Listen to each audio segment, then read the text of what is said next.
Hello friends, welcome to my channel Gyandeep. आज मैं जिस टॉपिक पे बात करने जा रहा हूं दोस्तों, वो हमारे आज के युवाओं के लिए बहुत ही महत्वपूर्ण है। ये उनके कैरियर के विषय में जुड़ी हुई एक महत्वपूर्ण जानकारी है। वैसे युवा, खासकर वैसे युवा जो भारत सरकार में नौकरी करना चाहते हैं, भारतीय सेवाओं में योगदान देना चाहते हैं, उनके लिए ये बहुत महत्वपूर्ण जानकारी है। ये जानकारी है नेशनल रिक्रूटमेंट एजेंसी, यानी जिसे शॉर्ट में हम NRA बोलेंगे, उसके बारे में। भारत सरकार ने 19 अगस्त 2020 को नेशनल रिक्रूटमेंट एजेंसी के गठन की घोषणा की है। ये रिक्रूटमेंट एजेंसी जो है एक कॉमन एलिजिबिलिटी टेस्ट कंडक्ट कराएगी पूरे भारत में। जो भारत सरकार में नॉन गज़टेड पोस्ट जो होंगे गवर्नमेंट ऑफ इंडिया और पब्लिक सेक्टर बैंक्स में, ये उनकी रिक्रूटमेंट करेगी। जी हाँ दोस्तों, नेशनल रिक्रूटमेंट एजेंसी जो है ये सोसाइटी रजिस्ट्रेशन एक्ट के अंतर्गत रजिस्टर्ड होगी और इसके जो हेड होंगे, जो चेयरमैन होंगे, वो भारत सरकार के एक सचिव स्तर यानी सेक्रेटरी लेवल के ऑफिसर होंगे। और NRA यानी नेशनल रिक्रूटमेंट एजेंसी में इनके जो भी मेंबर्स या और ऑफिसर्स होंगे वो ministry of railway, ministry of finance, department of financial services, staff selection commission, railway recruitment board और IBPS के शीर्षस्थ अधिकारी इस NRA में शामिल होंगे। जी हाँ दोस्तों, NRA के गठन के लिए भारत सरकार ने 1517.57 करोड़ की धनराशि भी मुहैया कराई है, सैंक्शन कर दी है। अभी NRA की गठन की घोषणा की ज़रूरत इसलिए महसूस हुई है कि वर्तमान में हमारे जो कैंडिडेट्स हैं, परीक्षार्थी हैं, जो अलग अलग पोस्ट के लिए अलग अलग एजेंसीज़ के थ्रू अप्लाई करते हैं, उनको अलग अलग एग्ज़ाम देने के लिए बाध्य होना पड़ता है और उन्हें हर एक एजेंसी के द्वारा जो एग्ज़ाम कंडक्ट कराए जाते हैं अलग अलग फ़ीस भी देने पड़ते हैं और हर बार बहुत दूर दूर जाकर उन्हें एग्ज़ाम भी देना पड़ता है। इन सब समस्याओं को दूर करने के लिए ही कॉमन एलिजिबिलिटी टेस्ट यानी CET का आयोजन किया जाएगा और इसमें जो है वो एक बार अगर कोई परीक्षार्थी इसमें सफल हो जाता है तो अपने नेक्स्ट लेवल के लिए वो 3 साल तक वैलिड रहता है उनका ये रिजल्ट। कॉमन एलिजिबिलिटी टेस्ट जो है वर्ष में 2 बार इसका आयोजन किया जाएगा। अभी इसके तिथि की घोषणा नहीं हुई है। और CET जो है वो 3 लेवल पे, उनका एग्ज़ाम का लेवल 3 होगा। पहले लेवल पे ग्रेजुएट लेवल पे एग्ज़ाम होगा, दूसरे लेवल पे जो एग्ज़ाम होगा वो 12th पास पे होगा और तीसरे लेवल पे जो एग्ज़ाम होगा वो 10th पास लेवल पे एग्ज़ाम कराया जाएगा।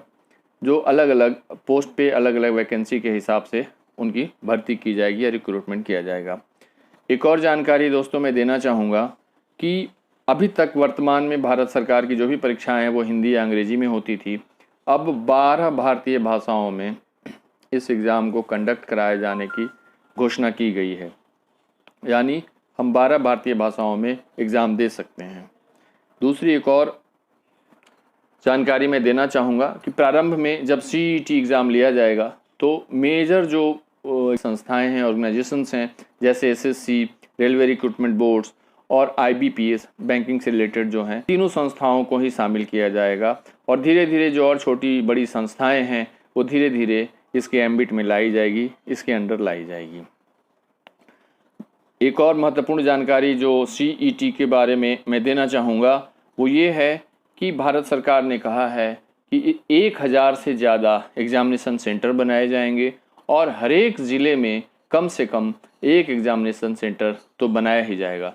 तो दोस्तों, आपको अब अपना एग्ज़ाम देने के लिए किसी दूसरे स्टेट में, किसी दूसरे डिस्ट्रिक्ट में 50, 100, 200, 500 किलोमीटर दूर तक जाने की ज़रूरत नहीं है। आप अपने होम डिस्ट्रिक्ट में, अपने गृह ज़िले में अपना एग्ज़ाम दे सकते हैं। CET जो है एक प्रिलिमिनरी लेवल का टेस्ट होगा। मैं आपको बता दूं, CET प्रिलिमिनरी लेवल का टेस्ट होगा और इसमें जब क्वालिफाई कर जाएगा कोई भी कैंडिडेट तो ये उनका क्वालिफ़िकेशन 3 साल तक के लिए वैलिड रहेगा और इसके बाद जो नेक्स्ट लेवल का एग्ज़ाम होगा, हायर लेवल का, जिसे मेंस भी कह सकते हैं, वो अलग अलग संस्थाएं जो ऑर्गेनाइज करेंगी, फिर उनको उसमें अपीयर होना पड़ेगा।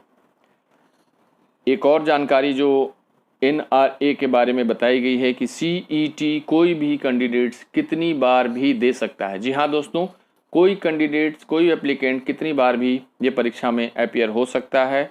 और जैसा कि इसके अंतर्गत बताया गया है कि जो एज रिलैक्सेशन है, आयु में छूट है हमारे शेड्यूल कास्ट के भाइयों, शेड्यूल ट्राइब्स और ओबीसी के भाइयों के लिए, वो भी as per the existing guidelines जो हैं या कॉन्स्टिट्यूशन, संविधान के अनुसार जो भी निर्धारित है उनकी आयु में छूट की, वो भी दिया जाएगा।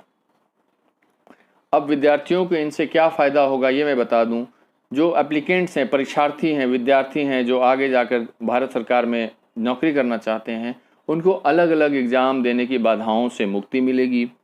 सिंगल एग्जामिनेशन फ़ी होगा, जिससे उनके आर्थिक हालत जैसे परेशानी से गुजर रहे हैं जो लोग, उनके लिए भी एक अच्छी खबर है कि उन्हें हर बार अलग अलग एग्ज़ाम के लिए एग्जामिनेशन फ़ीस नहीं देना पड़ेगा। हर बार अलग अलग जाकर, दूर दूर जगह जाकर एग्जामिनेशन सेंटर पे एग्ज़ाम नहीं देना पड़ेगा। दोस्तों, इसके साथ ही एक सिंगल रजिस्ट्रेशन पोर्टल है जिस पे हर एक परीक्षार्थी को रजिस्टर कराना होगा।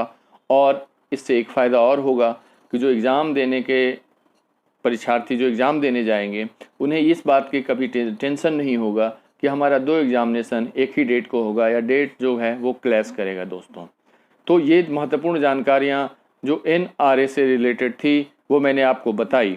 दोस्तों, मेरा चैनल देखने के लिए बहुत बहुत धन्यवाद। आप मेरे वीडियो को लाइक करें, मेरे चैनल को सब्सक्राइब करें, बेल आइकन को प्रेस करें और हमारे अगले वीडियो तक इंतज़ार करें। तब तक के लिए गुड बाय।